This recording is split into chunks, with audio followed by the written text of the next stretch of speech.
Muchas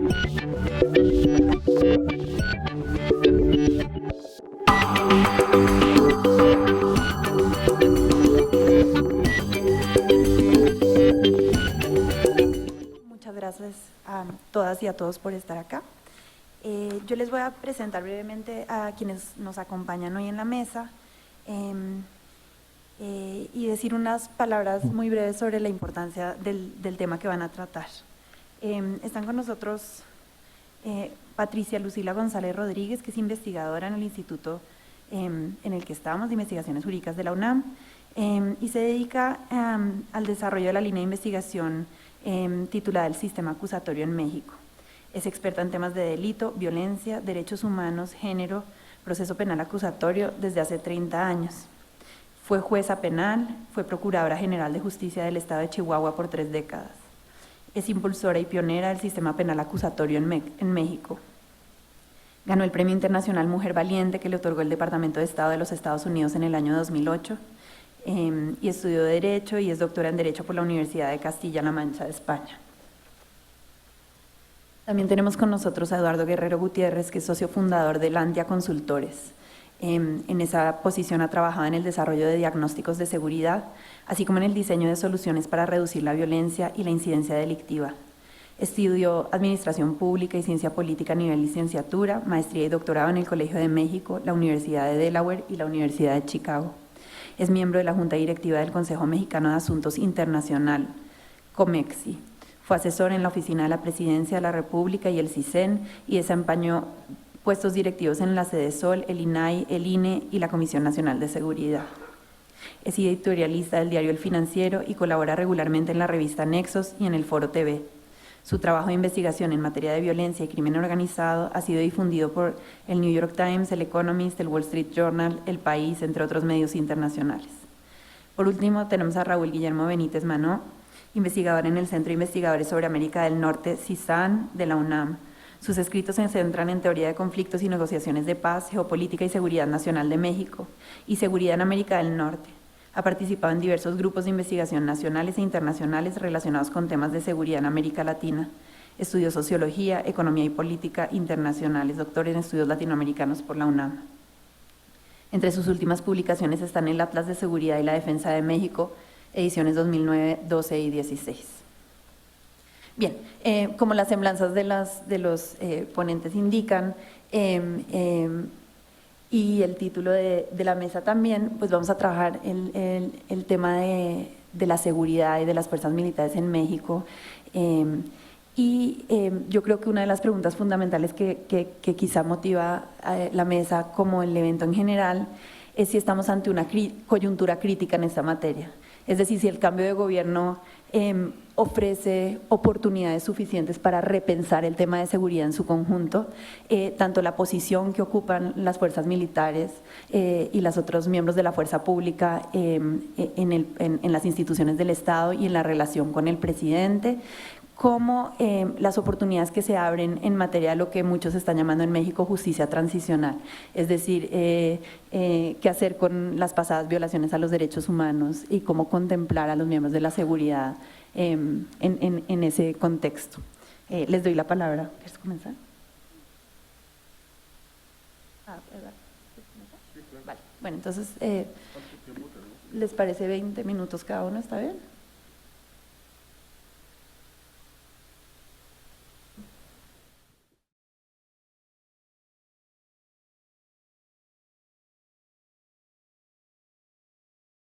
Buenos días.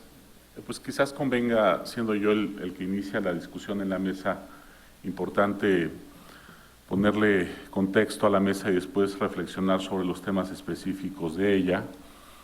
En México llevamos poquito más de 10 años en un problema masivo de violencia criminal de alto impacto. La crisis tiene una fecha muy precisa de inicio.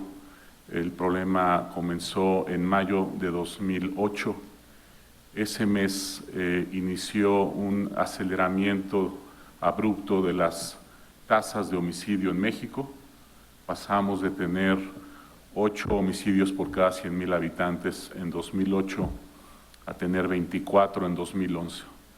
México triplicó su tasa de homicidios en un lapso de 4 años, algo que es muy extraño de observar en un país del tamaño de México y que no tenga que ver con una guerra civil o con un enfrentamiento bélico con otra nación. Hay varias hipótesis de por qué sucedió esto. La mía, que he defendido desde hace 10 años justamente, fue que hubo una estrategia del Estado mexicano, impulsada también por la DEA, de manera muy activa, de descabezar de manera masiva a todos los cárteles mexicanos que en ese momento, digamos, tenían una posición monopólica en varias regiones del país: el cártel de Sinaloa o cártel del Pacífico, el cártel de Juárez, el de Tijuana, el cártel del Golfo. Estas grandes organizaciones dedicadas sobre todo a la exportación de drogas a Estados Unidos fueron descabezadas en un lapso muy corto, y el descabezamiento generó un problema de fragmentación criminal masivo. Estas organizaciones, que estaban sobre todo, tenían presencia en el norte del país, al fragmentarse, estas escisiones se mudaron al centro y sur del país, donde empezó a crecer también de manera muy acelerada las tasas de extorsión y secuestro, porque estas nuevas células delictivas, que eran parte de los cárteles, al ya no dedicarse al tráfico transnacional de drogas, se dedicaron de manera masiva a la extorsión, es decir, participaron en mercados de protección ilegal, como se les llama académicamente.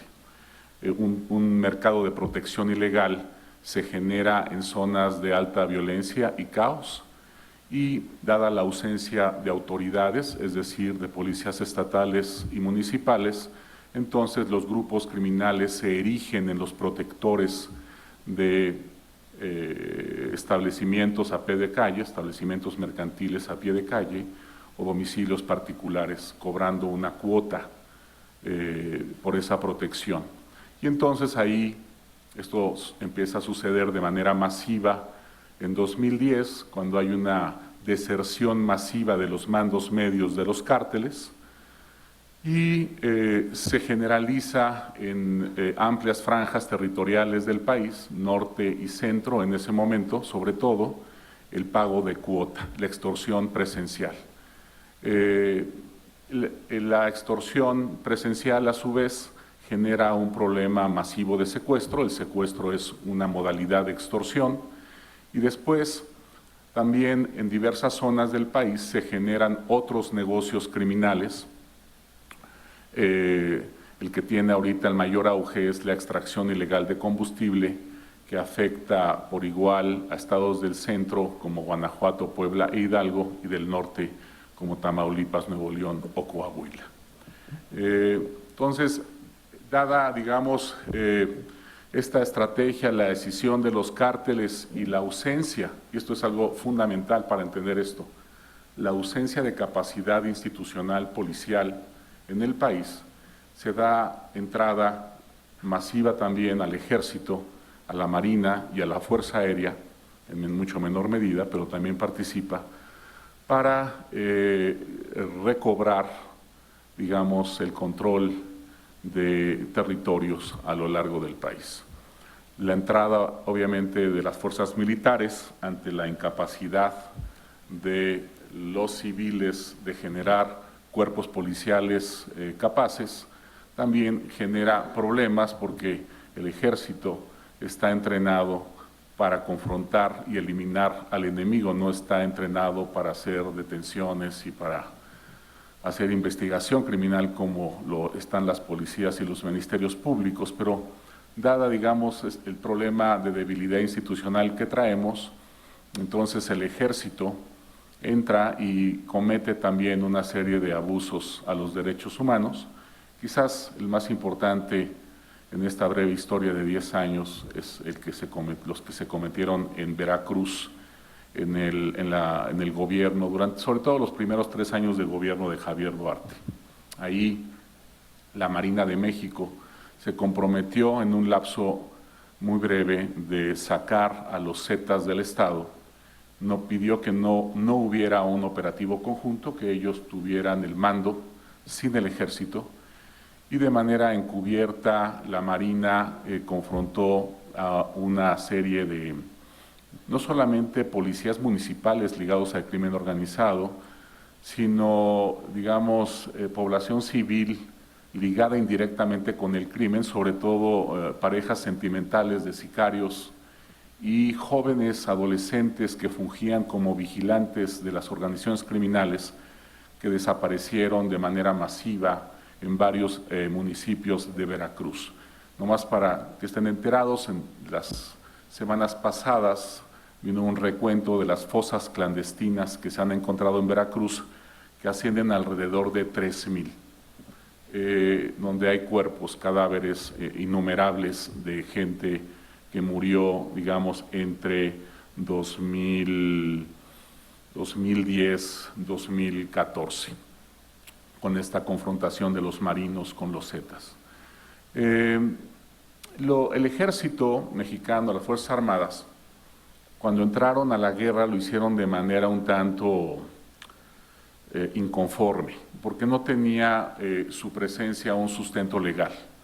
Y desde que su presencia se volvió importante, empezaron a exigirle al presidente y al Congreso Federal la expedición de una ley que, digamos, sustentara legalmente sus acciones. Esta ley tardó mucho tiempo en llegar y generó mucho enojo y mucha irritación en los mandos militares, tanto que muchos presumen que el problema que tenemos ahorita de repunte de la violencia tiene que ver con una política de brazos caídos del ejército durante los años, dos años previos a la expedición de la Ley de Seguridad Interior. Se dieron, digamos, cosas muy novedosas para que se expidiera la ley, como el cabildeo directo del secretario de Defensa con los gobernadores de los estados y con algunos alcaldes a los que se les amenazó con retirar las tropas en caso de que no apoyaran de manera activa la aprobación de la Ley de Seguridad Interior. La ley se aprobó recientemente, no recuerdo exactamente la fecha, pero se aprobó en medio de una gran polémica en la opinión pública. La polémica tuvo tal calor que el presidente ni siquiera se atrevió a ejercerla una vez promulgada y prometió que solo lo haría después de que la Suprema Corte de Justicia analizara y resolviera las controversias que fueron interpuestas por varios actores políticos, entre ellos el Instituto Nacional de Acceso a la Información, ayuntamientos, 2 o 3, gobiernos estatales que alegaban la invasión de sus facultades y el trastocamiento del acuerdo federal, entre las que recuerdo. Parece que la Suprema Corte va a pronunciarse sobre las controversias en octubre próximo y ahí sabremos si la ley solo se enmendará en algunos lugares o será derogada en su totalidad. Dicho esto, voy a dar lectura a algunas reflexiones rápidamente, porque ya llevo como 10 minutos, ¿verdad? Ok. Más allá de los elementos positivos y negativos de la Ley de Seguridad Interior, esta ley genera un rechazo casi unánime de las organizaciones de víctimas. Si la Ley de Seguridad Interior sobrevive el análisis de la Suprema Corte y si el Congreso entrante no la deroga, es poco probable que se ponga en práctica en los próximos años. Declarar una afectación a la seguridad interior, principal herramienta de la ley para ampliar la capacidad de acción de las Fuerzas Armadas, implicaría un enorme costo político tanto para el nuevo gobierno federal como para el gobernador del estado donde se declare la afectación. Solo en un caso extremo de distanciamiento del gobernador y el gobierno que encabezará López Obrador, y que contará además con muchos otros mecanismos de presión hacia los gobernadores, es posible que se recurra a declarar una afectación de seguridad interior. Por otra parte, sería importante que si la Ley de Seguridad Interior se deroga, se rescaten aquellos aspectos positivos que tiene. En particular, que se establezca una vía para que si en los hechos las Fuerzas Armadas siguen desempeñando tareas de seguridad pública, al menos exista una vía legal clara para que los militares consignen a aquellos presuntos delincuentes detenidos en flagrancia. Esta facultad se las da la ley, no la tienen si la ley se deroga. Todavía es incierto cómo será la relación entre el gobierno de López Obrador y las Fuerzas Armadas. En principio, podemos esperar que la relación se vuelva más tensa de lo que está ahorita entre las Fuerzas Armadas y el presidente de la República. En primer lugar, porque Andrés Manuel López Obrador intentará cambiar la lógica de confrontación, incluso de exterminio en algunos casos, que ha dominado la estrategia de combate al crimen organizado durante la última década. Va a haber una enorme resistencia de los mandos militares para este cambio. Los posicionamientos de López Obrador sugieren que buscará, quizás de manera más sincera que sus antecesores, un regreso de los soldados a los cuarteles. Una vez en el gobierno, se enfrentará con la exigencia de los gobernadores y las autoridades locales de enviar elementos para atender las crisis de inseguridad. Solo si tiene éxito en la pacificación o al menos en el apaciguamiento durante los primeros meses de su gobierno, López Obrador tendrá el margen de acción necesario para impulsar una retirada masiva de elementos militares. Son excepcionales los estados en los que se ha establecido un mando único efectivo. En la práctica, se llama mando único a cualquier convenio que implique una mayor coordinación entre el gobierno estatal y los ayuntamientos. El aspecto central es si el gobierno del estado ejerce en los hechos la facultad de nombrar y remover a los mandos de la policía municipal, como ocurre en Morelos, por ejemplo. Es poco probable que con la llegada de nuevos alcaldes en varias entidades se avance en este sentido. Por el contrario, es probable que se registren retrocesos, pues los alcaldes electos de Morena ya anunciaron la intención de no refrendar los actuales convenios, por ejemplo, en Michoacán. Y yo hablo de retrocesos porque esos municipios y esas policías municipales estaban previamente tomadas por el crimen organizado y pues me parecería natural que si vuelven a estar otra vez en manos de los alcaldes, vuelvan a ser tomadas por el crimen organizado, dada la potencia y la capacidad de soborno que tienen las organizaciones criminales en varios estados del país, incluyendo Sinaloa, Michoacán, Nayarit, Veracruz, Quintana Roo, Tamaulipas, Coahuila, Nuevo León, Chihuahua, Baja California, etcétera. Ahí la dejo. Muchas gracias.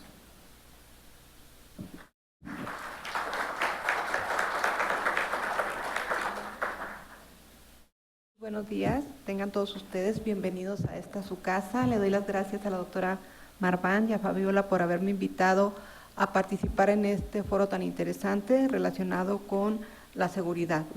En primer lugar, quisiera hacer unas puntualizaciones en torno al tema que abordaré sobre la materia de seguridad, seguridad interior, seguridad pública, seguridad nacional. Creo que lo más importante en estos foros es, como ya bien lo hizo el doctor, delimitar algunos puntos controvertidos en materia de seguridad, aquí principalmente de seguridad interior y cuál es la participación que tienen las fuerzas militares, sobre todo vinculadas a estos contrapesos que deberán surgir y que son verdaderamente producto de un hartazgo antisistema sobre la construcción de una nueva gobernabilidad. Yo creo que el punto de partida a nivel nacional va a estar bajo el pronunciamiento que haga el partido en el poder sobre los contenidos y los alcances que tenga la Ley de Seguridad Interior, que actualmente, como bien se ha dicho, ha sido controvertida, es decir, hay una acción o una controversia constitucional en relación a el contenido de esa ley, ha sido impugnada obviamente ante la Suprema Corte de Justicia de la Nación y aún no ha sido resuelta. Entonces, yo creo que la postura que adopte el partido en el poder, en este caso Morena, pues va a conducir a una serie de políticas públicas referentes a la capacidad que tienen las entidades federativas, la capacidad institucional para afrontar los problemas del crimen organizado principalmente y posteriormente todo lo que está relacionado con la delincuencia ordinaria. Aquí me gustaría también hacer un comentario importante de experiencia personal. La guerra que se inicia en el 2008 contra los carteles, el gobierno federal, el ejército, la policía federal contra los carteles y los carteles contra ellos, inicia precisamente en Chihuahua, donde yo estuve de procuradora, entonces tengo una experiencia o una vivencia directa de lo que ocurrió con las fuerzas militares, los carteles y las policías municipales, las policías estatales de seguridad y la misma policía de investigación. Creo que inicialmente aquello esperaba respuestas positivas estatales en cuanto a la contención de un fenómeno criminal que se venía dando desde décadas en la frontera norte del país, donde se hablaba de la instalación permanente de un cartel que era hegemónico y permanecía trabajando el trasiego de la droga. Sin embargo, este enfrentamiento entre los carteles, desde mi vivencia, fue una contaminación terrible hacia las fuerzas militares y hacia la Policía Federal, porque algunos integrantes del Ejército Mexicano, así como algunos integrantes de la Policía Federal, traían ya esta contaminación a nivel federal y lo único que hicieron fue tratar de posicionar un cartel en el norte del país, en este caso al cartel de Sinaloa, y eso generó una erosión completa de todas las policías municipales, estatales y federales. Entonces, les comento esto porque es importante que ustedes vean cómo se transforma finalmente el tema de la seguridad cuando no hay una política pública completamente delimitada con una perspectiva de respeto y de garantías a los derechos fundamentales. Chihuahua, cuando llegan las fuerzas militares en el año 2008, antes tenía en la capital alrededor de 20 o 25 homicidios al año, máximo 30, era la tendencia que había tenido 5 años antes del 2008, y sin embargo, después del 2008, solamente la capital llegó a tener 1.500 homicidios. Entonces, esos 1.500 homicidios fueron producto principalmente de la intervención de las fuerzas militares y de la Policía Federal en esta guerra contra los carteles, y en este caso el cartel que predomina o que predominaba en el norte del país. Luego, en Ciudad Juárez había al año alrededor de 200 homicidios por año, esa era más o menos la tendencia que se mantenía, y llegó a tener 3,000 homicidios al año. Entonces, como ustedes pueden ver, esta situación que generó la intervención de las fuerzas militares en la frontera norte del país, Ciudad Juárez, pues realmente es muy preocupante y continúa siendo muy preocupante porque se extendió esta política de Estado para afrontar el tema del crimen organizado y el narcotráfico, se extendió a otras entidades federativas que han de haber corrido la misma suerte que Ciudad Juárez o el estado de Chihuahua. Luego también les pongo en contexto, en aquel estado, en esa época, antes de la llegada de las fuerzas militares, no teníamos secuestros. El secuestro estaba prácticamente erradicado y llegamos a tener, después del 2008, alrededor de 5 secuestros diarios, hasta llegar hasta 24 secuestros diarios, donde participaban obviamente también las fuerzas militares y algunos grupos de la Policía Federal, porque hubo detenciones incluso de miembros de las fuerzas federales y también del Ejército como participantes de los secuestros y de las extorsiones. Entonces, aquello se volvió realmente caótico y lo único que provocó fue una erosión de un sistema que estaba iniciando con mucho éxito, que fue precisamente el sistema penal acusatorio a través de los llamados juicios orales.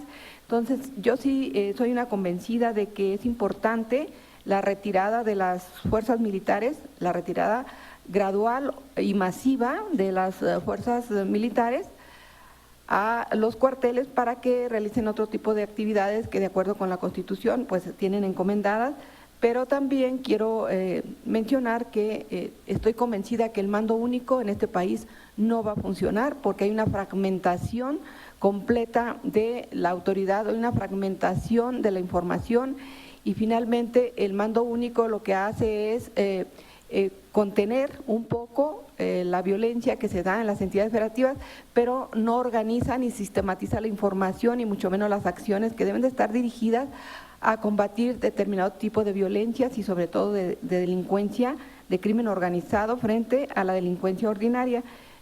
Yo creo fervientemente en que una de las soluciones más apropiadas y que se tienen que poner en la mesa de la discusión es la creación de una policía nacional que se distribuya por regiones y finalmente responda, que tenga la responsabilidad de la seguridad pública en el país y que las fuerzas militares finalmente se encarguen del trabajo que constitucionalmente le ha sido encomendado. Entonces, dicho esto, quisiera mencionarles que hay un documento que he elaborado para hacer algunas propuestas importantes que yo considero de relevancia para que se constituyan como verdaderos contrapesos en los futuros años, en los futuros años de este país. Bueno, la sociedad mexicana creo que ha vivido una profunda transformación política que ha iniciado con la transición a la democracia y el establecimiento del sistema constitucional. Esta transformación implica también la asunción de compromisos internacionales, sobre todo con aquellos organismos internacionales de derechos humanos, entre los que yo quiero destacar enfáticamente en el marco de las Naciones Unidas el nuevo concepto que se construye y que se denomina responsabilidad de proteger. ¿Quién tiene la responsabilidad de proteger? A partir de este concepto, la responsabilidad de proteger está a cargo del Estado y evidentemente el Estado bajo las estructuras de seguridad, pero de una seguridad integral, de una seguridad que implique no solamente la seguridad pública, sino una seguridad que va más allá de la seguridad pública y en la que tenemos que hablar también de los términos de seguridad interior y de seguridad global. Además, yo creo que esto, en el marco del derecho internacional, pues al gobierno mexicano le debe preocupar para que se adopten a todos aquellos medios disponibles para proteger a los civiles de las graves y sistemáticas violaciones a los derechos humanos. México, entonces, en el nuevo contexto político y de gobernanza democrática, tiene que jugar un papel fundamental en la formulación, yo diría, de una política común de seguridad y defensa, una política común de seguridad y defensa con las entidades federativas y los municipios. La inclusión de una cultura de seguridad que no existe, en México no existe una cultura de seguridad, hay un enorme desconocimiento sobre este tema y bueno, también tratar de hacer esa distinción con una cultura de defensa a nivel nacional. Esto es de la mayor trascendencia para poder conseguir el apoyo de la sociedad mexicana en los temas de seguridad y la consecución de los objetivos de una verdadera y genuina pacificación en el territorio mexicano. El reto sabemos que es enorme, pero no es imposible. De gran relevancia esta cultura de gobernanza democrática pues debe de contemplar las primeras actividades gubernamentales que realice el partido en el poder para poder dirigirse en esta política que les menciono, común de seguridad y defensa, a identificar y establecer cuáles son los problemas de seguridad, sobre todo los problemas de seguridad pública, que le han llamado que es seguridad comunitaria, y después los problemas de seguridad nacional a los que se enfrenta México en este siglo XXI. Y pues muy especialmente cuál es y cuál será la función que van a desempeñar las fuerzas militares en la seguridad. Para poder contribuir a la plena integración y modernización de las fuerzas militares, pues yo creo que aquí lo que tendríamos que hacer es darles una nueva perspectiva desde el enfoque de la seguridad interior y la llamada seguridad nacional, para poder participar también en algunas operaciones conjuntas con las fuerzas del orden público y de la sociedad, que yo las vería más que nada acciones de coordinación con una Policía Nacional que esté distribuida a nivel regional y que elimine la posibilidad de hablar de mandos únicos por esta fragmentación de poder y de autoridad que se da y de información. Por otro lado, para la gobernabilidad democrática creo que es importante la inversión. Este país no invierte en seguridad y es muy importante la inversión en seguridad y defensa, porque es la única manera de cumplir con el rol de responsabilidad de proteger a todos los integrantes de esta gran nación. Y aquí hago una pausa para comentarles a ustedes la importancia que tiene la inversión en la responsabilidad de proteger. Cuando las fuerzas militares llegan a Ciudad Juárez en el 2008 y la Policía Federal, no había un peso de inversión para poder enfrentar a los carteles de la droga. El Estado se tuvo que hacer cargo, el Estado de Chihuahua, el gobierno estatal y algunos municipios como el de Juárez se tuvieron que hacer cargo económicamente del mantenimiento de las fuerzas militares y de las fuerzas federales. Nosotros participamos directamente en proporcionarles desde alimentos y algunos de ellos al principio incluso habitación, gasolina y algunos gastos que tenían que ver con la limpieza que realizan dentro de las mismas guarniciones las fuerzas militares. Entonces, yo creo que si para eso no hubo inversión, pues ahora debe de haber una inversión fuerte para lograr construir una gobernabilidad democrática en un proceso de pacificación como en el que se ha estado pensando. Yo creo que en esta responsabilidad de proteger, pues también deberán establecerse relaciones de coordinación y colaboraciones muy claras y precisas, contundentes con los integrantes de las fuerzas de seguridad pública, para que verdaderamente resulte eficiente y eficaz a la hora de actuar contra las amenazas, contra los riesgos y las vulnerabilidades que actualmente están presentes en todo el territorio mexicano y que afectan a todos los ciudadanos y las ciudadanas. Así, de esta manera, creo que podría aproximarse el estudio de lo que se considera como la seguridad interior frente a lo que es la seguridad comunitaria o seguridad pública. Por otro lado, para esta construcción de una nueva gobernabilidad en el tema de seguridad, creo que es importante también comprender que hay que asumir nuevos retos de seguridad y defensa, impulsando la instalación de una cultura democrática en materia de seguridad ciudadana, sobre todo para eliminar las violencias que han sido producto no solamente de los grupos delincuenciales del crimen organizado, sino también de las fuerzas militares, de las fuerzas federales y de las policías estatales. La tarea sé que será compleja porque está intrincada en una gran parte de la sociedad, que verdaderamente no puede desasociar seguridad, defensa y ejército del régimen impuesto por los tres últimos gobiernos federales, de enfrentar principalmente la criminalidad con las fuerzas militares y las fuerzas federales.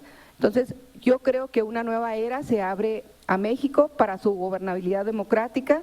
Los resultados del reciente proceso electoral brindan una oportunidad histórica para que el nuevo gobierno federal, que entrará en funciones a partir del 1 de diciembre, lleve a cabo esta política nacional de seguridad que abarque la construcción institucional, primero de una alianza ciudadana, una auténtica y real coordinación con las entidades federativas, pero a partir de una Policía Nacional que garantice finalmente la seguridad comunitaria.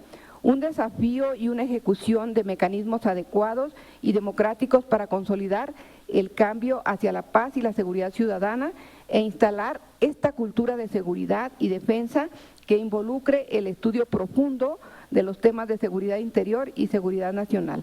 La nueva Política Nacional de Seguridad Interior tendrá el reto de promover un cambio de percepción en la sociedad, transformar viejas ideas preconcebidas y de promover un mayor conocimiento de una nueva realidad, la de un México democrático que tiene y debe invertir en su propia seguridad y en su propia defensa, en un nuevo entorno de gobernabilidad democrática.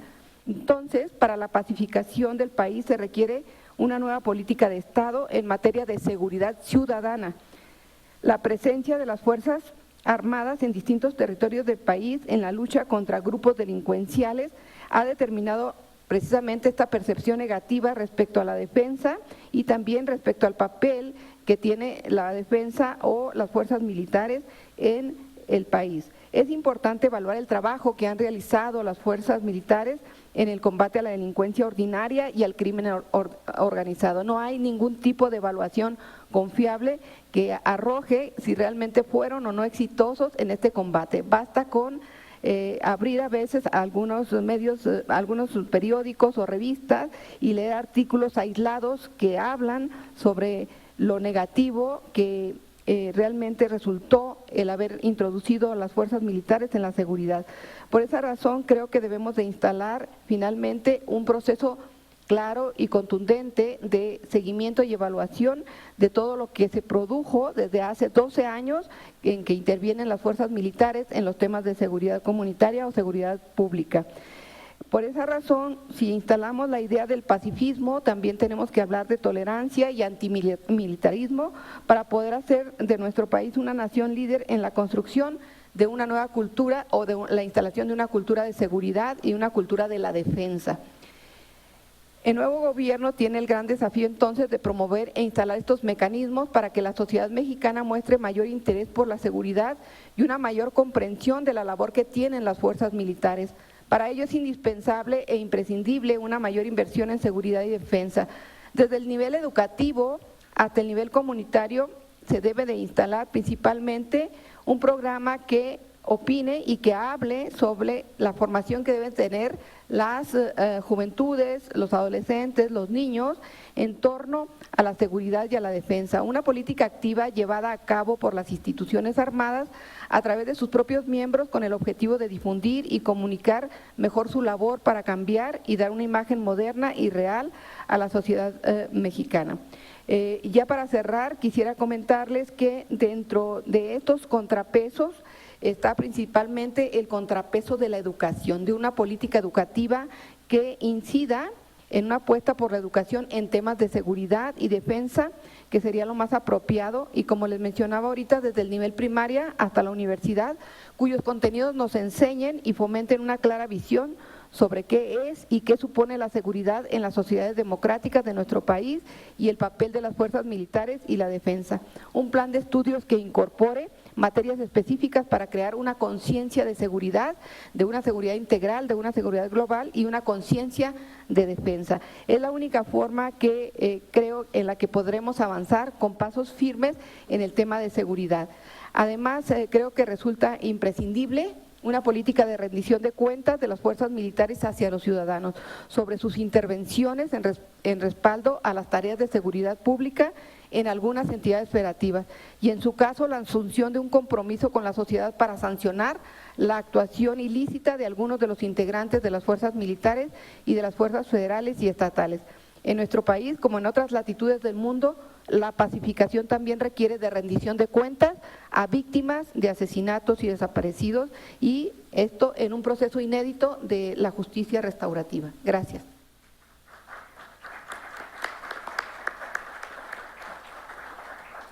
Muy buenos días a todos ustedes. En primer lugar, agradezco a la organizadora del seminario, María Marván, al director del Instituto de Investigaciones Jurídicas por el apoyo incondicional a nutrir este debate, que me atrevo a decir que es el primero que se viene de aquí a octubre, como bien lo dijo Eduardo Guerrero, porque otra vez se revive el debate de la Ley de Seguridad Interior. Parece que estábamos exactamente en el mismo mes, pero del año pasado, donde todas las agrupaciones de la sociedad civil, la ONU, la OEA estaban discutiendo la Ley de Seguridad Interior, la Suprema Corte, los diputados, etcétera, etcétera. Entonces, otra vez esto va a revivir, pero con otro contexto político. La Ley de Seguridad Interior, que se aprobó el 21 de diciembre de 2017, y no fue sorpresa la fecha. En esa fecha, pues ya saben todos ustedes que los universitarios estamos en Acapulco, los que tienen un poquito más de dinero pues se van a San Antonio, y otros vamos a Guatemala y a El Salvador, y así, ¿no? Pero los diputados también. Los diputados viven en provincia, 300 de ellos, y entonces fue la ley menos apoyada por el Pleno del Congreso y se aprobó por un diputado de más del mínimo necesario para aprobar la ley. Cabe aclarar que incluso los diputados del partido oficial de provincia no acudieron, muchos de ellos. Las preguntas, y cada quien puede especular por qué fue, porque si hubieran recibido una orden de ir, van. Pero parece ser que recibieron la orden de, bueno, pues tómense sus vacaciones, tienen que descansar, han trabajado mucho legislativamente. Pero pasando a esto, el tema es la aplicación y la regulación del artículo 29 de la Constitución. Aclaro, no soy abogado, si me equivoco, por favor, en la sesión de preguntas y respuestas, critíquenme con precisión. Hacer una ley que regule el artículo 29 de la Constitución para ver quién debe dar la orden de acción a las Fuerzas Armadas, porque aquí se ha hablado de los 10 años de guerra al narcotráfico, de que los gobernadores piden, el ejército va, el presidente aprueba, luego se van pero sin recursos y nadie sabe quién paga, luego fuerzas militares sustituyen policías municipales y estatales, quién paga, está claro quién pagaba en Veracruz, por ejemplo, el despliegue naval de la sustitución de la policía municipal en Veracruz y Boca del Río. O sea, el gobierno del estado les dio los salarios que le daban a los policías, se los dio a la Marina, ellos recibían un sobresueldo, pero todo esto es una gran confusión. Luego, el despliegue de las fuerzas militares y policíacas, ¿sobre qué leyes se da y sobre qué artículos de la Constitución se da? Todo eso está en contradicción. Y también viene el problema político del asunto. ¿Quién tiene capacidades para las contingencias que se presentan en esta guerra al crimen organizado? Y ahí es donde viene la autodefensa que hace el ejército de sí mismo. Yo soy el único que tiene capacidad, me necesitan. Y si no, me retiro y a ver cómo les va. Porque con la potenciación del crimen organizado en el enfrentamiento bajo la teoría clausevichiana de acción-reacción, entonces lo que se creció en los lugares donde estaba friccionando el ejército era a las propias organizaciones criminales, y luego viene lo que se ha desarrollado como la teoría de la dispersión, que la ha desarrollado nuestro colega Eduardo Guerrero. Yo golpeo, se dispersan y entonces es mucho más difícil su control porque se multiplican en espacio territorial, en números y en acción delincuencial de alta peligrosidad. Luego viene un problema tremendo en nuestro país, no definido legalmente, súper contradictorio entre la Constitución y varias leyes, contradicciones entre sí, y luego con artículos constitucionales entre seguridad pública, seguridad interior y seguridad nacional. Solo está regulado constitucionalmente la seguridad pública. La Ley de Seguridad Nacional del 2005 es una ley, pero no es una ley indicativa ni reglamentaria, es una ley teórica, que incluso el ejército dijo en aquel momento, en el 2005, a mí ni me metan en eso. No tuvo que modificar el ejército un solo artículo de la Ley Orgánica del Ejército y Fuerza Aérea, y la Secretaría de Marina tampoco, porque no regulaba nada, solo regulaba lo que ya estaba estipulado, de que el Centro de Investigaciones y Seguridad Nacional iba a trabajar en un artículo de la Ley Orgánica de la Administración Pública y otro de la Secretaría de Gobernación, y ya. Y define teorías de la inteligencia sacadas de libros y eso, pero no regula nada. Entonces no hay una reglamentación en la Constitución de Seguridad Nacional ni de Seguridad Interior, solo seguridad pública está regulada. Entonces lo constitucional es lo que dice la Constitución sobre seguridad pública, las otras dos están en el aire. Entonces, no puede haber armonía donde hay leyes y artículos constitucionales contraponiéndose entre sí. Ayer el director de este instituto hizo una conferencia magistral que puso los pies sobre la mesa sobre lo que está pasando. Sin embargo, yo tengo desacuerdos, digamos, académico-teóricos con lo que él dijo. Él dijo, si se cumpliera la ley, estaríamos muchos pasos adelante, sí, pero ¿qué ley? Una que va en una dirección, otra que va en otra dirección. Aclaro, ¿cuáles son esas direcciones? El artículo primero es garantista, se transformó de garantías individuales en derechos humanos en 2011. La Ley de Seguridad Interior que se aprobó el 21 de diciembre de 2017 es securitista. Todas las constituciones del mundo tienen artículos securitistas y artículos garantistas. Entonces, para cumplir las leyes y la Constitución, ¿cuál nos gusta más? A Felipe Calderón le gustaban los securitistas. A Ernesto Zedillo le gustaban los garantistas. Él en el 96 pidió a la Suprema Corte un dictamen sobre el despliegue de las Fuerzas Armadas y la Suprema Corte le dijo, no es anticonstitucional el despliegue de las Fuerzas Armadas. Pues no, porque no lo regulaba nada. Entonces, las Fuerzas Armadas se regulan en su ley, no en la Constitución. Entonces, ahí hay una gran contradicción. Y aquí tenemos otro problema de las herencias autoritarias de nuestra Constitución. Esta Constitución fue escrita en 1917, en un país en guerra civil, agrario, y no se ha transformado, no ha habido otro debate constitucional fundacional. Todos los países de América Latina, hasta Cuba acaba de aprobar una constitución hace 6 meses, sin modificar un ápice su sistema político. Pues México es hace 101 años. Entonces, son las herencias autoritarias, las herencias de una guerra civil, las herencias de un país agrario y las que nos están aquí marcando. Entonces, las Fuerzas Armadas, producto de esas herencias, se dedican a la seguridad interior desde hace 200 años. No 200 años, 197, desde 1821. Y ahora quieren una ley. Sí, durante 197 años han actuado en la seguridad interior del país porque nunca han salido del país, excepto en muy pequeños momentos y muy limitado, y luego han regresado. ¿Por qué quieren una ley después de 200 años? Como señala la licenciada que fue procuradora de Chihuahua, que fue una ponencia supermagistral, la que nos acaba de dictar, es responsabilidad para proteger la ley de seguridad interior, sí, pero a las Fuerzas Armadas. ¿Y quién protege a la población? Entonces es un problema el que tenemos encima. Entonces, las contradicciones legales y constitucionales, desde mi punto de vista, se van a acrecentar en los momentos que vienen, no a reducir. Entonces, nosotros tenemos una primera contradicción entre lo que legisló la Cámara de Diputados en el 2011 con el resto de la parte securitista de la Constitución, que empieza en el artículo 13 de la Constitución con la justicia militar. ¿Y por qué hablo de la justicia militar?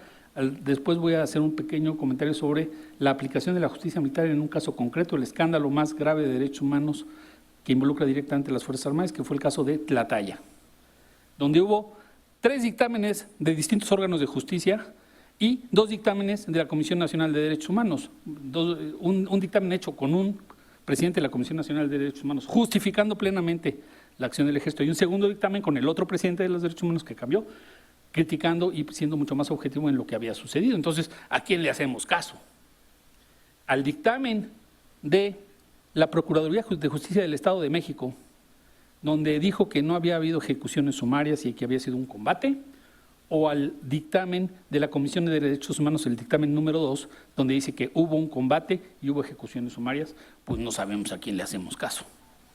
El caso es que el Ejército sí logró proteger a sus integrantes que participaron en ese incidente con el primer dictamen de la Procuraduría de Justicia del Estado de México, y así quedó, y salieron libres todos los soldados involucrados en esto hace 3 meses. Entonces, la cosa se complica muchísimo cuando se habla de a quién tienen que proteger las leyes, y esta ley es protectiva de una Fuerza Armada. ¿Cuál es la principal contradicción del artículo 29 que va a regular esa ley de seguridad interior? El 129, que es un artículo garantista. Entonces, el 29 es securitista y el 129 es garantista. ¿Qué dice el 129? Que las Fuerzas Armadas en situación de paz tienen que estar en sus cuarteles y no pueden salir de sus cuarteles. El único lugar del país donde las Fuerzas Armadas están en sus cuarteles es la Ciudad de México. Salen a la calle, claro, pero no uniformados, ni hay despliegue militar de protección. Entonces, es un nicho la Ciudad de México, porque aquí hay un síndrome del 68 antimilitar y hay una policía unificada mucho más capacitada y del doble de la federal, que tiene mayor despliegue de fuerzas. No estoy diciendo que es perfecta la policía de la Ciudad de México, pero tiene evidentemente mucho mayores capacidades que las policías de los otros estados. Entonces, las contradicciones aparecen con el 1, el 13, el 21, el 29, el 89 y el 129. Entonces, ¿qué hay? Una convivencia conflictiva entre esas leyes cuando pasamos al terreno de la política. Bueno, segunda contradicción. México firma todos los tratados internacionales que le ponen enfrente, todos, pero nunca los aplica en la legislación interna. Esto ya había sido notable hace más de 20 años en Chiapas, cuando México firmó, que ni se dio cuenta el Senado, el artículo 169 de la Organización Internacional del Trabajo, que le daba tierras a las comunidades campesinas e indígenas para su reproducción en condiciones de usos y costumbres e historia. Y cuando llegan los zapatistas, dicen, vamos a aplicar y queremos el artículo 169. Y el gobierno dice, pero si ya ese artículo no sabemos ni de qué se trata. Pues se trata de reducir el poder de los caciques y repartir las tierras y que no entren empresas mineras y que no entren extracciones petroleras a zonas de comunidades indígenas. Y ahí está ya un conflicto tremendo y un alzamiento pseudo guerrillero, vamos a decirle, porque eso no fue un alzamiento guerrillero, fue un alzamiento pseudo guerrillero de 12 días, pero que aún tiene a esas personas legalmente encapuchadas. Y hay una anormalidad constitucional porque hay una tregua y un cese del fuego que les da una territorialidad tremenda en la frontera con Guatemala. Eso es anormal constitucionalmente. ¿A quién le hacemos caso? ¿A la Constitución o a las realidades políticas como fue el proceso de pacificación con el EZLN de Chiapas? Estoy poniendo un ejemplo de la gran contradicción entre leyes internas y legislación internacional firmada por el Estado mexicano, que no se da cuenta ni de lo que firma. En temas ambientales esto es, da para muchísimo las contradicciones, pero no es nuestro tema de hoy. La seguridad pública. El artículo 21, bueno, no lo voy a leer completo, le da atribuciones de seguridad pública a los municipios y a las entidades federativas, pero principalmente a los municipios. Pero entonces, cuando se potencia esa normatividad, nosotros tenemos que, en México hay municipios súper ricos, municipios súper pobres, y hay municipios súper ricos que también son súper pobres. Yo observé las elecciones del 1 de julio en el municipio más rico y más pobre de México al mismo tiempo, Huixquilucan, que está dividida la zona rica de la pobre, pero la zona rica es muy rica y la zona pobre es muy pobre y no hay clase media, de un túnel y unas cañadas tremendas. En la parte rica de Huixquilucan parece Suecia, en la parte pobre parece Haití, y he ido a Haití varias veces. Peor que Haití, dicho por un embajador en Haití que estaba acompañándonos, un embajador mexicano en Haití, acompañándonos en la observación internacional. Dice, esto está peor que Haití, la parte pobre de Huixquilucan. Entonces, esas contradicciones municipales, bueno, ¿cómo queremos seguridad en la parte pobre de Huixquilucan cuando todas las patrullas se dan para proteger a los que sí pagan impuestos, los ricos? Cuando ya apareció la noche, el presidente municipal mandó seguridad a los observadores que estábamos en la parte súper pobre. Les dijo, es que les voy a poner patrullas a que los estén esperando ahí, porque si no, no salen de aquí, las calles no tienen nomenclatura, no tienen cemento, no tienen indicaciones.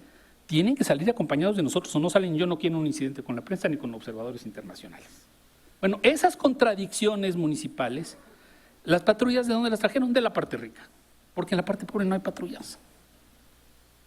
Ahora, viven 5 veces más pobladores en la parte pobre que en la rica, pues son los que trabajan para los ricos. Bueno, eso que parece un decálogo de distribución del ingreso se traslada al ámbito de la seguridad. Entonces, el país, cuando se municipaliza sin equilibrios y recursos, se feudaliza, y eso es el fenómeno que nos han descrito la licenciada y Eduardo Guerrero. Son capaces los municipios, con los recursos que tienen, de construir esto que se señala una seguridad comunitaria viable en este contexto. Es muy difícil decir que sí, pero también es muy difícil decir solo el ejército puede hacerlo. Entonces estamos en un problema. Lo que sí está constitucionalizado la seguridad pública, tenemos 6 modelos de policía en el país. El modelo 1, militarización total de la seguridad pública, ya está en vigencia y no ha funcionado. El modelo 2, militarización parcial de la seguridad pública. Militarización mixta, se militarizan comandantes, pero las fuerzas siguen siendo civiles. 3, profesionalización basada en el mando único, donde se observa solo con éxitos en la Ciudad de México por la historia de la ciudad, que es distinta de los municipios. Recordemos que la Ciudad de México tenía leyes no constitucionales antes de que se hizo o se está haciendo un estado con plenitud, porque las delegaciones no eran municipios y no había localización de la policía, era una policía para una ciudad muy grande. El 4, profesionalización de la policía municipal, es el único constitucional, el modelo 4. El 5, policía comunitaria, y el 6, población organizada en autodefensas, por ejemplo, en Michoacán. Policía comunitaria, por ejemplo, las de Oaxaca, las de Guerrero.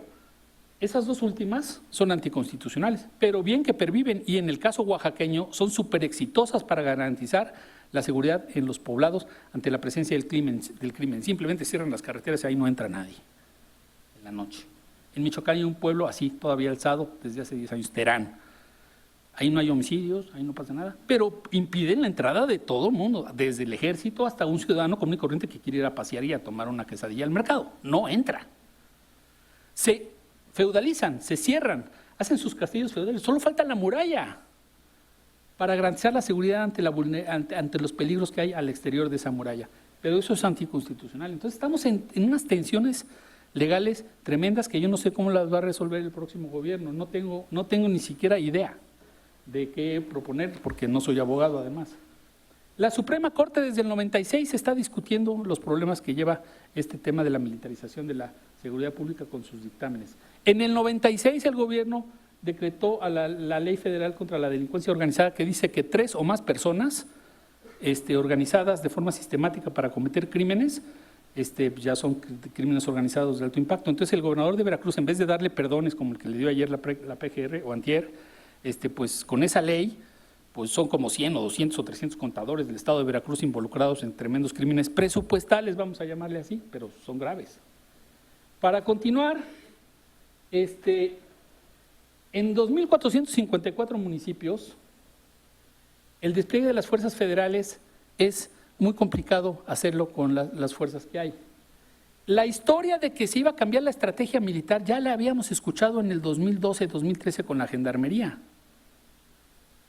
Es más, muchos de los modelos teóricos aplicados por los que los diseñaron y que tenían poder político para aplicarlos, si se aplicaran bien, quizás hubieran funcionado bien, pero el proyecto de la Gendarmería ni siquiera maduró, lo boicotearon las Fuerzas Armadas. Entonces, aquí pongo lo que ha dicho el general Cienfuegos contra todas las autoridades civiles del país por ineptas, y el ejército es el único eficiente en su concepto, pero entonces viene el tema principal. Las leyes mexicanas no están preparadas para el estado de guerra que vive el país desde hace 10 años, porque se quiere legislar para un estado de guerra real, pero la guerra que se vive desde hace 10 años es contra un enemigo llamado en la teoría militar asimétrico, no está uniformado, guerra irregular, guerra de baja intensidad, que conviven con leyes democráticas de convivencia ciudadana y participativa. Son guerras asimétricas indefinidas. Entonces, se quería legislar la protección de las fuerzas que hacen esa guerra, en favor solo de esa. Pero, y los efectos de la guerra, los que se trasladan a la población, fuerzas federales, policíacas y militares en los 10 años de guerra han muerto 1,500. Todos de bajo rango, excepto 3 de rango mediano. Un almirante en un accidente carretero en Michoacán, se cruzó con un comando armado desprotegido, y 2 coroneles. 150,000 civiles son los que han muerto de la parte civil. Y para que no se den esos 1,500 bajas militares, no haya más, y se quiere una ley de protección, pero y las leyes de protección de la población civil en ese combate asimétrico no sabemos dónde está. Ya Eduardo Guerrero nos leyó el zigzag de la cifra de homicidios, no lo voy a repetir.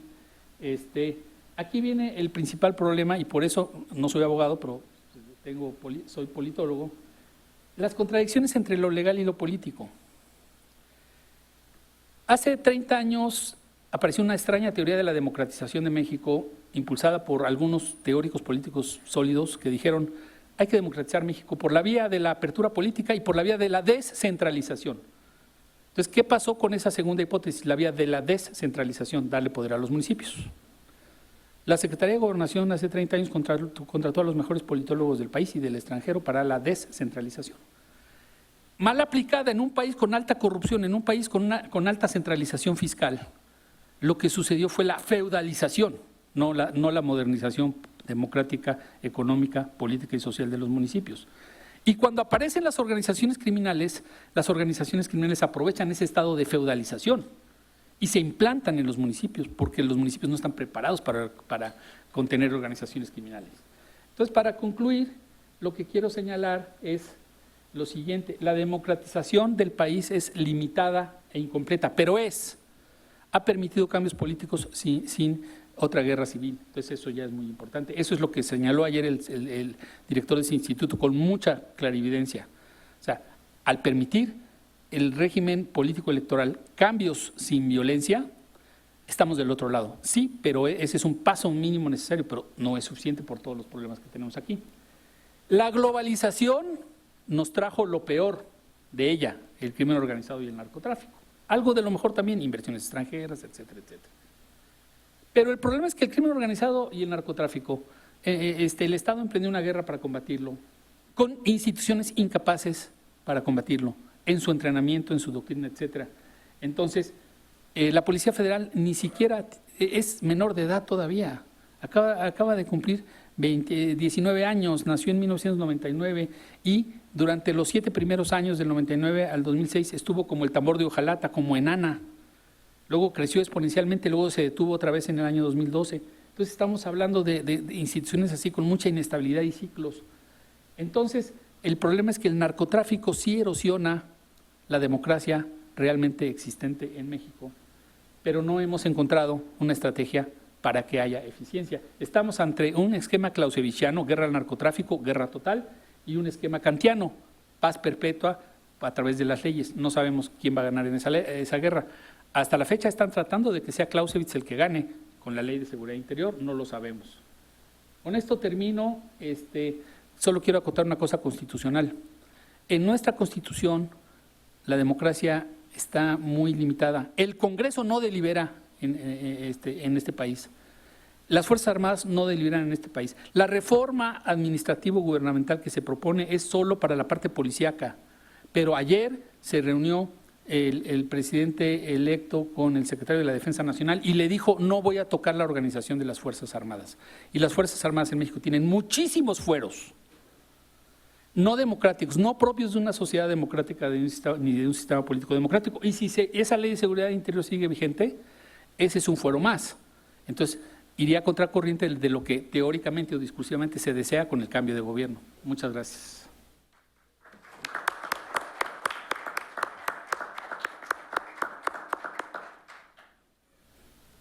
Bueno, muchísimas gracias a los tres presentadores por las ponencias tan interesantes e importantes.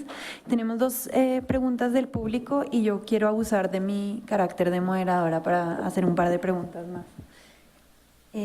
No, tenemos más preguntas. Yo creo que lo que queda de las presentaciones de todos es como este dilema o esta situación difícil en la que la presencia del ejército genera un montón de problemas, pero no está claro qué la puede reemplazar o cómo se reemplazaría. Y entonces ahí yo los quisiera invitar a reflexionar pues sobre la propuesta de la doctora González sobre esta idea de la Policía Nacional, digamos, qué implica, qué condiciones de posibilidad se requieren, qué restricciones hay, con algunas factores que a mí me parece que es clave analizar y que siempre escuchándolos pienso en el caso colombiano, que es como el caso que yo mejor conozco y que cada vez es más comparable con el mexicano. Digamos, una de las cosas que todos mencionan también es como que la pacificación es presupuesto para que cualquier cosa funcione. Y la pregunta es: ¿qué rol puede tener la fuerza militar en la pacificación? En particular, si puede haber incentivos para que los militares se conviertan en actores de la pacificación y cuáles serían esos incentivos. Y luego, como no me queda del todo claro cuáles son los intereses que hay dentro de las Fuerzas Armadas y tampoco si hay intereses diversos, que eso siempre se puede aprovechar bien en estos procesos, ¿no? Porque hay algunos que pueden estar a favor de la pacificación y otros en contra, ¿no? Y el tema de la división interna se vuelve muy importante para que una política pueda funcionar o no. Entonces, ¿nos pudieran contar como qué tipos de divisiones ven ustedes dentro de las Fuerzas Armadas y también como si hay un mapeo, al menos preliminar, de en el país cómo funciona la fortaleza o debilidad de quienes los podrían reemplazar? O sea, que vuelva al mismo punto, es cuáles son las condiciones de posibilidad para que un modelo alternativo pueda existir. Y la otra pregunta que me ronda por colombiana, pero creo que a todos en México ya les tiene que rondar, es bueno, ¿y qué hacemos con la política de drogas, no? Porque por más exitosa que sea una política de pacificación, una reforma a las fuerzas de seguridad, el negocio es muy lucrativo como para que no haya nuevas personas constantemente intentando renovarlo. Les leo las preguntas y les doy la palabra a cada uno. Para toda la mesa, no representaría un riesgo otorgarle tantas facultades al ejército, teniendo ejemplos como Radilla Pacheco o Francisco Gallardo, ¿cómo controlar el actuar del ejército aun cuando se vea necesario? Al doctor Eduardo Guerrero, 2 preguntas. ¿Cuál es su opinión sobre la desaparición eventual del CISEN y su impacto en la seguridad? ¿Y qué tan avanzado está nuestro país en sistemas de inteligencia aplicados contra el crimen organizado?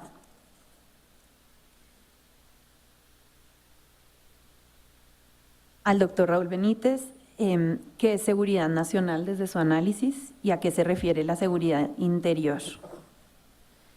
Y a la doctora Patricia González, ¿quién es el responsable del genocidio del Estado en Chihuahua? ¿Por qué no los consignó? Para todos, ¿nos podrían hablar del proceso de amnistía propuesto? ¿Es viable? ¿La legalización de las drogas es viable? En su estimado, ¿cuántos años nos llevará a pacificar el país? Bueno, lo bueno es que están fáciles las preguntas. Si quiere comentar. Okay. Bueno.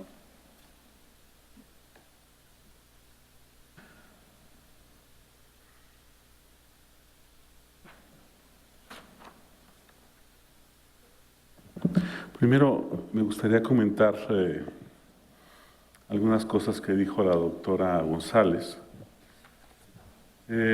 Yo creo que la probabilidad de que haya una Policía Nacional en México es 0. 0. Ahorita, en los próximos 6 años, la probabilidad de una Policía Nacional es 0. ¿Por qué digo esto? Porque en México las últimas 2 administraciones, tanto la de Calderón como la de Peña, han intentado avanzar en la vía del mando único estatal y ni eso se ha podido en términos de reforma constitucional. Pensar en algo como una Policía Nacional, dadas las condiciones políticas que hay en México, el esquema federalista, la correlación de fuerzas políticas, me parece una utopía. También me intrigó un poco la noción de la doctora González de que el mando único fragmenta las cosas, cuando justamente quienes defendemos el mando único lo hacemos exactamente por la razón contraria, porque centraliza y unifica cosas. Es decir, ya está muy fragmentada tanto el poder como la información en materia de seguridad. Pensaría yo que el mando único, cuando son exitosos, pues tiende a unificar y a centralizar. Claro que hay mandos únicos fracasados en México. Ahorita tenemos varias modalidades de mando único en México. En 16 entidades se dice que hay mando único, pero en realidad a mí me parece que solamente en 2 o 3 estados se ha podido concretar algo que pueda llamarse propiamente mando único. Es decir, que haya una capacidad del gobernador o del secretario o comisionado de Seguridad Pública de nombrar y remover a los jefes policiales municipales, y además de que haya un trabajo de profesionalización policial de todas las policías del Estado, incluidas las estatales y municipales, con una academia común, con ciertas reglas comunes, etcétera. Eso se ha logrado en muy pocas partes. Pero a mí me parece que justo se defiende al mando único porque va contra la fragmentación que ya existe en el país en el tema policial. Y otra cosa que me sorprendió que dijo la doctora González es que fue el ejército el que provocó la violencia en Chihuahua. Bueno, yo tengo una información distinta. La violencia en Chihuahua la provocaron el encontronazo entre grupos criminales, y lo que llevó a Ciudad Juárez a ser la ciudad más violenta del mundo en 2011, con 142 homicidios por cada 100,000 habitantes, justamente fueron la guerra entre el cártel de Juárez y el cártel de Sinaloa. Juárez, además, apoyado por un grupo de sicarios zetas, y además una lógica de alianza de los cárteles con las pandillas masivas que hay en Chihuahua, especialmente en Ciudad Juárez, ¿no? El cártel de Juárez con los Zetas salió con Barrio Azteca, que es una pandilla de 2.500, 3.000 muchachos, que muchos además de ellos tienen pasaporte americano, y el otro bando salió con los Mexicles, que es otra pandilla enorme de miles de muchachos. Pandillas que a su vez salieron con otras pandillas menores como Artistas Asesinos, que es otra pandilla de alrededor de 1.500, 1.000 jóvenes. Entonces, esto creó realmente una inercia y un problema de epidemia de violencia masivo, en donde ya los cárteles llegó un momento en que no podían detener la guerra, aunque ellos quisieran, porque ya había una lógica de confrontación entre las propias pandillas juveniles, pandillas además muy violentas. Llegó el ejército y ahí tendría razón, en mi opinión, la doctora González en decir que el ejército no sirvió para nada. El ejército, en lugar de apaciguar las cosas, exacerbó el problema. Y efectivamente creció aún más la violencia en Juárez. Pero el ejército no es el origen de la violencia en Chihuahua. Es más bien un mecanismo que fracasó para apaciguar las cosas, y cuando se retiró el ejército y la Policía Federal, la violencia disminuyó. Pero hay una gran distancia entre decir eso y decir que el ejército provocó la violencia en Juárez. La raíz de la violencia en Juárez y en Chihuahua está en la confrontación de grupos criminales y en la pelea de los pasos de la droga por los puntos fronterizos, en mi opinión. Ya voy a terminar. Bueno, otra cosa de la doctora González, perdón que me refiera tanto a su intervención, pero sí me sorprendieron varias cosas.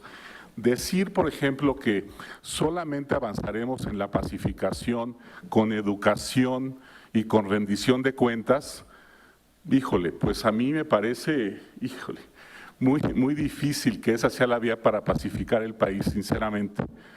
Necesitamos, primero que nada, si queremos contener el problema en el corto plazo, tener intervenciones selectivas en lugares donde ya hay capacidad institucional instalada de policías y en donde el crimen organizado no ha arraigado demasiado en la sociedad, para tener probabilidad de avanzar en la pacificación rápido en esos lugares, es decir, en 1 o 2 años.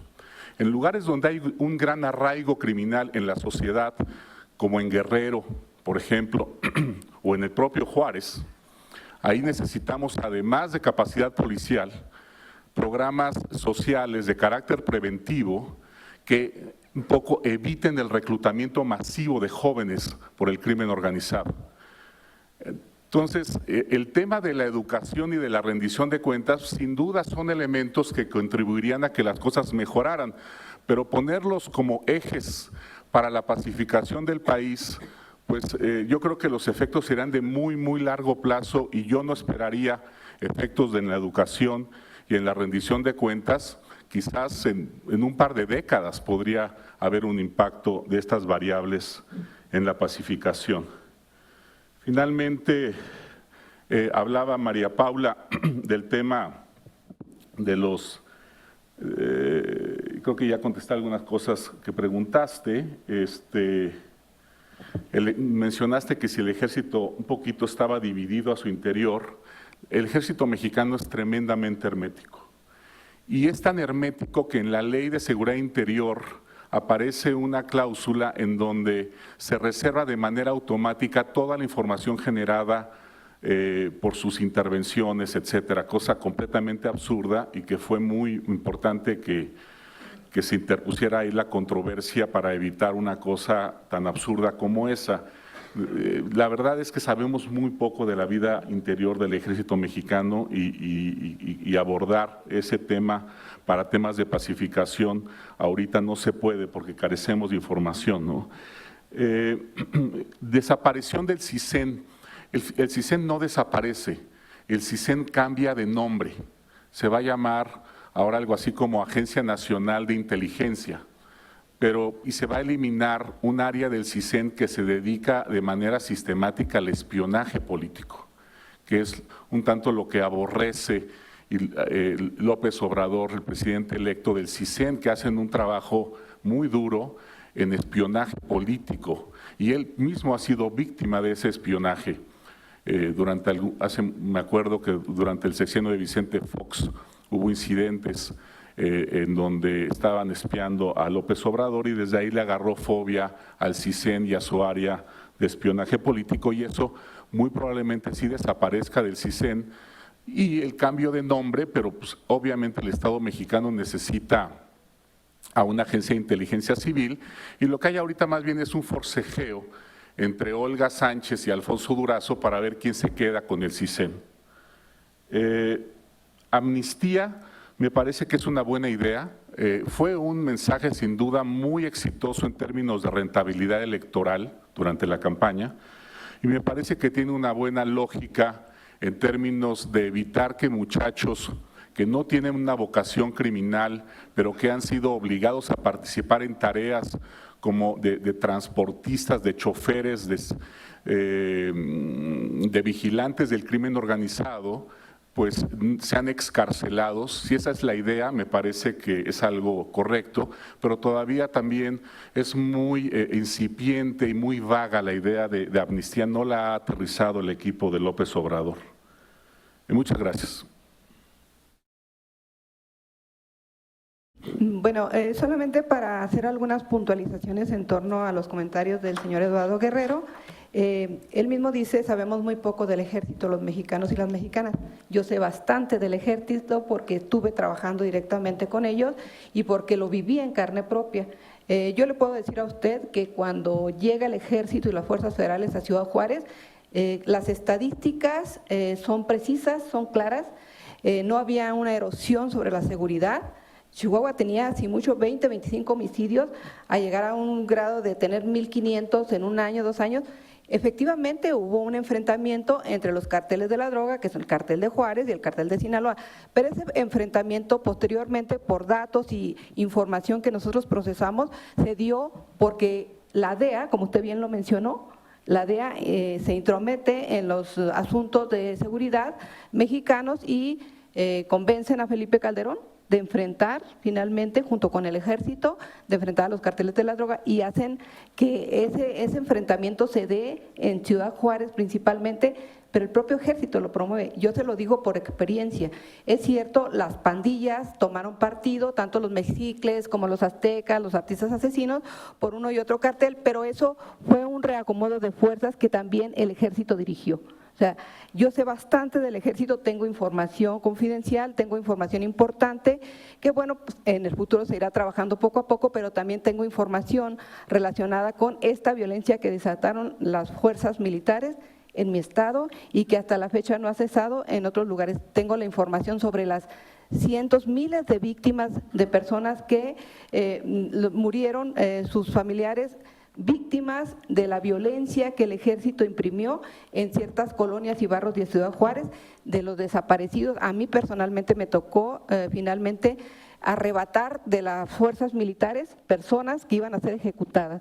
Entonces, le digo, yo hablo con conocimiento de causa porque yo lo viví. O sea, yo lo viví y sé perfectamente que el ejército generó una violencia inusitada en aquella región y finalmente trataron de distorsionar, cuando termina esa guerra entre comillas, trataron de distorsionar diciendo que porque el ejército se retira y la Policía Federal se retira, finalmente hubo paz en aquel lugar. Pues no, eso no ocurrió así. En realidad lo que hubo fue una negociación con los carteles para que se retirara. Y esa negociación la hicieron al más alto nivel con César Duarte, y eso también tengo información confidencial que pues realmente no creo que venga al caso mencionarla aquí.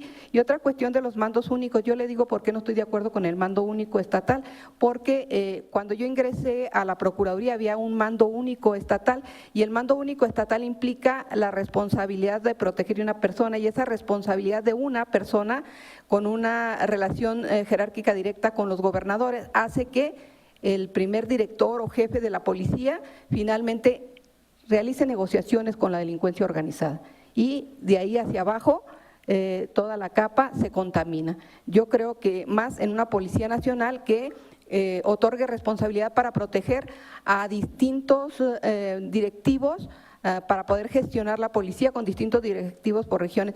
Yo sé que es una utopía, no estoy consciente de eso, sin embargo, hay que aspirar en México a tener mayor orden, un sistema de organización y administración policial que permita realmente darle a México la seguridad que necesita desde el enfoque de la seguridad comunitaria. Y bueno, los mandos únicos estatales, yo lo auguro desde ahorita, van a ser un fracaso si los quieren imponer. Yo creo que debemos de caminar hacia otras alternativas que aunque ahorita parezcan inviables, pueden ser mucho más eficientes y mucho más efectivas. También considero que en el tema relacionado con lo que propiamente implica la educación, estoy de acuerdo con usted, yo no estoy hablando de que es a corto plazo, yo estoy diciendo que la educación es fundamental, una cultura de seguridad que no existe en este país, una cultura de defensa que no existe en este país, hay que insertarla en los programas de estudio. Efectivamente son proyectos de mediano y largo plazo, pero hay que iniciar. Y también la rendición de cuentas, porque vamos a permitir que queden impunes miles y miles de homicidios donde participó necesariamente el Ejército, las fuerzas federales y las estatales, que queden impunes todos los casos de desaparecidos. O sea, tienen que rendir cuentas y se tiene que sancionar a las personas que cometieron estos crímenes que, bueno, algunos dicen que no son crímenes de lesa humanidad y otros dicen que son genocidio. Yo creo que fue un verdadero genocidio lo que ocurrió en mi estado del 2008 al 2010 que yo estuve ahí. Perdón, doctor, aprovecho para leerle un par de preguntas más que llegaron a la mesa dirigidas a usted. La primera es, ¿y quién responde por los daños colaterales? La segunda es, es si pueda tener acceso a un documento porque interesó mucho la ponencia. Y la tercera es, ¿las Fuerzas Armadas se les debe dejar el fuero de no investigación ni castigo de los presuntos? A ver, ¿quién responde por los daños colaterales? Nadie. Eso es muy sencillo. Nadie responde por los daños colaterales. Es una palabra usada muy desafortunadamente por el expresidente Calderón y entonces pues ya se empezó a usar por sus críticos como una gran irresponsabilidad política, como el uso de la palabra guerra al narcotráfico y decir iniciará la guerra al narcotráfico, porque nunca fue al Congreso a decir que va a haber guerra. Entonces, la guerra al narcotráfico la hizo el presidente con las Fuerzas Armadas, pero no la hicieron los gobernadores, no la hizo nadie. En caso de que estimemos que había necesidad de hacer una guerra, pero es una declaración política de guerra sin apoyo de un Congreso, sin apoyo de gobernadores, y tampoco fue al Congreso la presupuestación de la guerra. Y de ahí vienen los problemas que tiene Andrés Manuel López Obrador con el Estado Mayor Presidencial y con los militares que ahora voy a comentar. El tema de la amnistía, el único caso en el país, el único estado en el país que ha reducido notablemente la tasa de homicidios es Chiapas. Y fue por la desactivación del Ejército Zapatista de Liberación Nacional a través de una amnistía. Era una justicia transicional porque no era constitucional. Fue contra la Constitución todo lo que se hizo en Chiapas, pero para bien de los indígenas chapanecos, etcétera, etcétera. Y se llevaron muchísimos caciques que tenían grupos paramilitares a la cárcel en el estado de Chiapas. Y la tasa de homicidios en el estado de Chiapas sí bajó exponencialmente. De 1993-94, 20 años después, tiene una de las tasas de homicidios más bajas del país y los conflictos sociales muy desactivados. Aún teniendo a una fuerza política indígena o semiindígena controlando un territorio donde no entra el gobierno federal, hay una convivencia bastante sana y donde ya ni siquiera se habla de que Chiapas es un problema de seguridad, ni mucho menos. Se puede transitar por todo Chiapas. El conflicto sirvió para que el gobierno federal construyera un montón de carreteras pavimentadas, eso ha ayudado mucho al bienestar de los indígenas, de las mismas comunidades zapatistas, etcétera. Entonces, esa amnistía, el ejército sí colaboró, pero fue la única vez que el ejército no ha impuesto su estrategia, y fue una estrategia política primero del presidente Salinas el último año y después del presidente Zedillo, es tú no vas por Marcos y me proteges la amnistía y proteges los caminos. Es la única vez que el ejército se ha subordinado a una decisión del presidente diferente a la que ellos sabían hacer en guerras de contrainsurgencia, y fue muy exitosa y positiva. Yo creo que para esta amnistía el ejército puede ayudar a hacer algo parecido.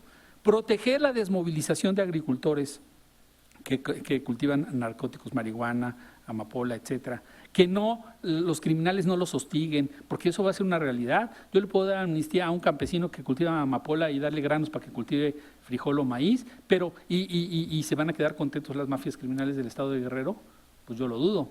Entonces, eso es así. Ahora, el por qué fracasó la estrategia militar desde mi punto de vista, porque se importó lo que se ha dicho la estrategia de Estados Unidos. Es una estrategia sacada de las guerras al narcotráfico que se llama High Value Targets. Cualquiera que ponga su computadora, ponga High Value Targets, sale estrategia contra Bin Laden y el terrorismo, contra todos los grupos islámicos en el Medio Oriente. Y esa estrategia sufre una modificación al aplicarse al crimen organizado. Pero es romper las organizaciones por la cúspide. El tema es el derrame que producen y lo que se llama estos efectos inesperados de una estrategia. Voy a lo que se está discutiendo ahorita. En el presidente actual hay un ánimo antimilitar, sí. Ahora, la cosa es por qué. El presidente actual fue intentado meter a la cárcel por un militar y por la Secretaría de la Defensa Nacional en el año 2005. Era jefe de gobierno, quiere ser presidente de la República, intentan un desafuero, el general Rafael Macedo de la Concha. La Procuraduría estaba militarizada, entre comillas. El transitador a la democracia, Vicente Fox, tuvo el gobierno más militarizado en los últimos 100 años de la historia del país, en términos políticos.